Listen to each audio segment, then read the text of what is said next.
Welcome back to my channel this क्यापकटमा हजुरलाई स्वागत छ। सो भिडियोको प्रिभ्यू त अलरेडी हेर्नु नै भयो होला। हजुरले पनि स्टाइलको भिडियो सजिलैसँग बनाउन सक्नुहुन्छ। स्टाइलको भिडियो बनाउनको लागि चाहिँ क्यापकट चाहिँ इन्स्टल गरेको हुनुपर्छ। हजुरले क्यापकट चाहिँ इन्स्टल गरेर क्यापकटमै क्लिक गर्नु होला। कृपया हजुरले यो भिडियोलाई चाहिँ कम्प्लिट हेर्नु होला। हजुरले फेरि बुझ्नु हुँदैन र स्किप नगरिकन हेर्नु होला। गरिसकेपछि न्यू प्रोजेक्टमा क्लिक गर्नु होला। न्यू प्रोजेक्टमा क्लिक गरेपछि फेरि फोटोमा जानु होला। फोटोमा गइसकेपछि अब हामीले चाहिँ टोटल हामीले फोटो चाहिँ 7वटा लिनुपर्ने हुन्छ। यहाँ देख्न सक्नुहुन्छ मैले चाहिँ फर्स्टमा दीपकका लिनेछु। यहाँ देख्न सक्नुहुन्छ हजुरले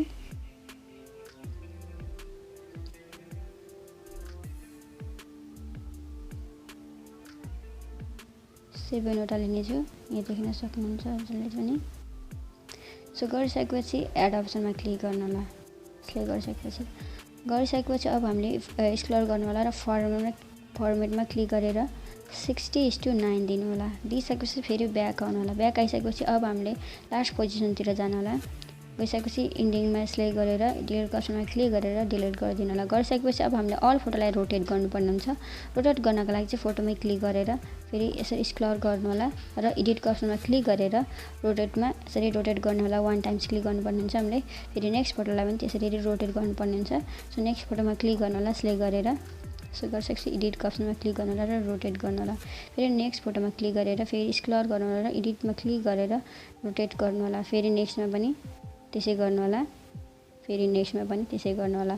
मेरो च्यानलमा नयाँ हुन्छ भने मेरो च्यानललाई सब्सक्राइब पनि गर्न नभुल्नु होला। यस्तो खालको भिडियो म ल्याइ नै राख्छु जस्तो यस च्यानलमा अपलोड भइ नै राख्छ। सो गरिसकेपछि ब्याक गर्नु होला।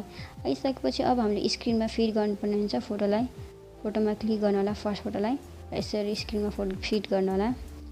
फेरि स्क्रिनमा यसरी फिट गर्नु होला। 2 फिङ्गरको मतलब फोटोमा क्लिक गरेर 2 फिङ्गरको मद्दतले जुम गरेर फिट गर्नु होला। यसरी फेरि फिट गर्नु होला। यसलाई फेरि फिट गर्नु होला।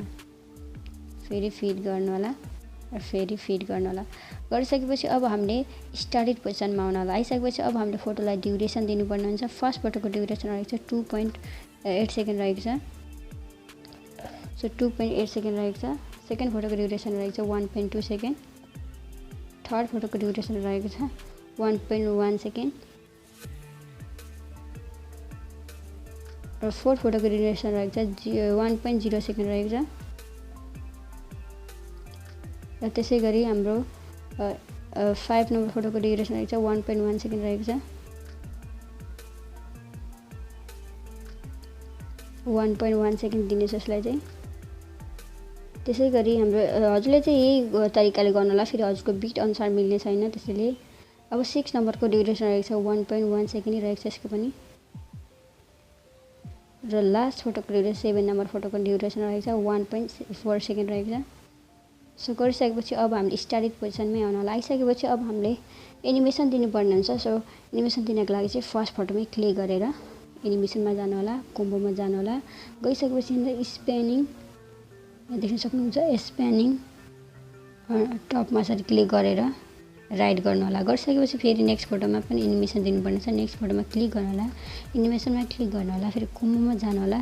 गइसकेपछि हामीले पेन्डुलममा दिनुपर्ने हुन्छ। फेरि थर्ड फोटोलाई पनि हामीले पेन्डुलममा नै दिनुपर्ने हुन्छ। फेरि यसरी सार्नु होला र पेन्डुलममा नै दिनुपर्ने हुन्छ। फोर्थलाई पनि, फिफ्थलाई पनि पेन्डुलममा, 6लाई पनि पेन्डुलममा, 7लाई पनि हामीले पेन्डुलममा नै दिनुपर्ने हुन्छ। गरिसकेपछि राइट गर्नु होला।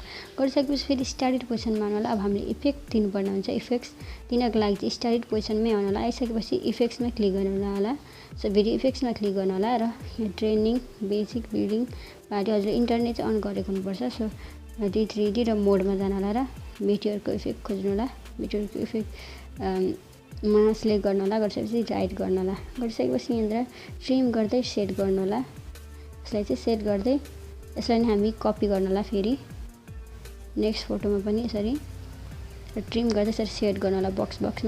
फेरि यसलाई कपी गर्नु होला। फेरि यसलाई ट्रिम गरेर सेट गर्नु होला र फेरि कपी गर्नु होला।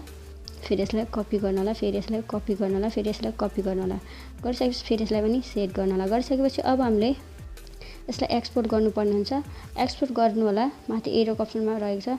फेरि हाम्रो अझै प्रोसेस रहेको छ। हजुरले ध्यान दिएर सुन्नु होला। मेरो च्यानलमा नयाँ हुन्छ भने मेरो च्यानललाई सब्सक्राइब पनि गर्न नभुल्नु होला। सो अझै हामीले एक्सपोर्ट गरेर फेरि इनपुट गर्नुपर्ने हुन्छ। हजुरले ध्यान दिएर सुन्नु होला। स्किप नगरिकन हेर्नु होला। यहाँ देख्न सक्नुहुन्छ अब हामीले डाउनको अप्सनमा क्लिक गर्नु होला र न्यू प्रोजेक्टमा फेरि क्लिक गर्नु होला।